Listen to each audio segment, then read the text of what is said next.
So there we go. Let's start with Ari. Says, hi Abe, I'm Ari. I'm currently focused on becoming a 3-character artist. Right now I'm doing a specialist mentorship, and this year I'm planning to add 2 new character projects to my portfolio. One of them will be a hard surface focused character to keep pushing my skills further. I'm 21 years old and my goal is to join a AAA game studio. So any feedback you could share would mean a lot to me. Thank you for your time. Let's take a look.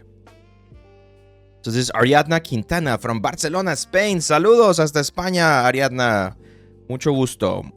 Very well. I mean, first impression I get, this looks nice. The presentation is clean. We see what we're like going for. I believe I saw your portfolio before because I kind of remember this character. I'm not sure if I reviewed it before or not. Yeah, so look at this. This is what we were talking about, right? So this is like just showing a little bit of how this character is going to move. And it's a really good way to show recruiters, art directors, and pretty much everyone watching your portfolio that your stuff is functional, right? Because there's a lot of really pretty looking things, right? Like AI out there, but not everything is going to function inside of a game engine. So being able to see it, at least even like just like moving a little bit, it's a really good thing. This is good. I like it. I do feel like we can add a little bit more complexity to the skin. If you take a look at the skin, there we go. This is a perfect result. Like this breakdown, by the way, everyone should be doing this kind of breakdowns when you're doing PBR characters. This is great. You should be showing how your character looks in terms of roughness, how your character looks in terms of ambient occlusion, how your character looks in terms of color. It's a really, really good way to showcase stuff. So what do I see here? I do feel like it looks a little bit on the flat side in terms of the color.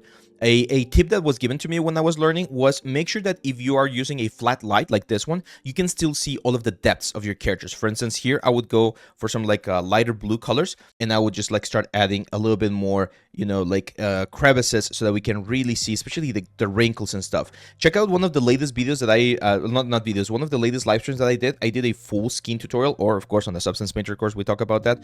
But this is one of those things that you can do to really push some of the elements and have a little bit more information just on the color channel, because all of that information gets softened and lost quite a bit once we add like the normal information. Like I know it looks quite nice over here, but it is a good idea to add more complexity. Same thing here, like this thing right here. I hate seeing this thing. That's not something that you want to have on your character. Actually, I think I have the character here. Let me show it to you. So I want to show you the level of complexity that you should be able to perceive on a skin character, okay? So this is the skin texture that we painted a couple of weeks ago during one of our live streams. You guys can check it out on the channel. It's available for everyone to see. And I want you to show this. Look at this. Look at how much more complexity there is on the roughness of the skin. Even though there's not a lot of complexity on this area because it's not a super important area, there's still the little dots, the little blemishes, right? Like the pores. Like we have a lot of information going.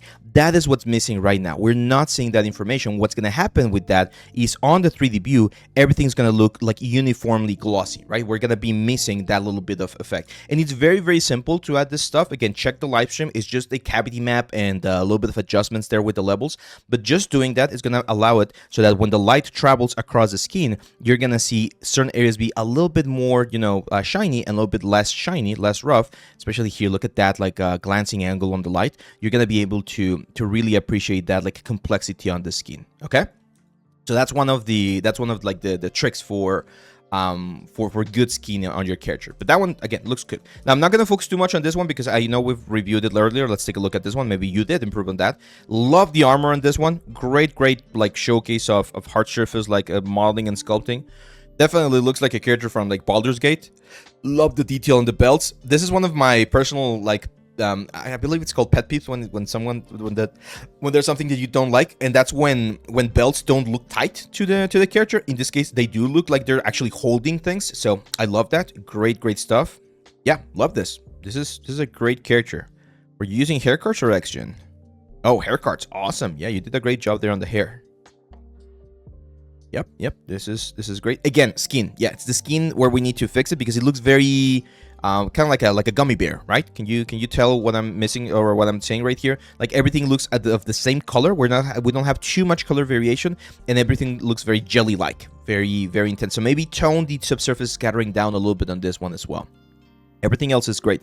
The one thing I'm not seeing is some wireframes. Yeah, 78K tries. This is perfect. 6 maps. Yeah, it's fine. I'm fighting against my urge to say, oh, this is not as optimized, but I need to remember that nowadays it's perfectly fine to go to go this high for certain characters. So yeah, this is pretty nice, man. Pretty nice. Ariadna, very nice character right here. And finally, this one. Great stylization of the face. Love the face. Great character. Way better on the skin. Yeah, yeah. It's awesome. Oh, you even did a little bit of rigging right there. What is this? Sculpted. Use humans. Yeah, that's fine. Yeah, yeah. Finish this one. This one is great. I love this one. Great, great stuff.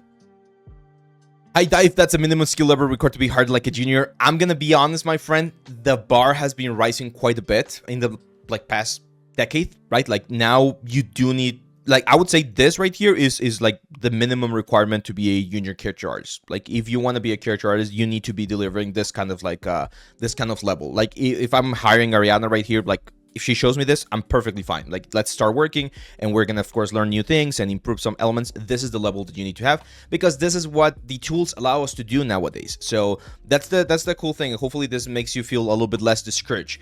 Yes, the level is higher, and it's gonna continue to rise, like, more and more. That's why always learning, always improving is so important. But you also need to understand that tools are gonna make it a lot easier. Texturing, sculpting, modeling, everything becomes a little bit easier with new tools and new elements, and that should allow you to get to that level a little bit faster. Yeah, so Ariadna, you are doing great. Like, this is a really, really strong portfolio. You are doing great.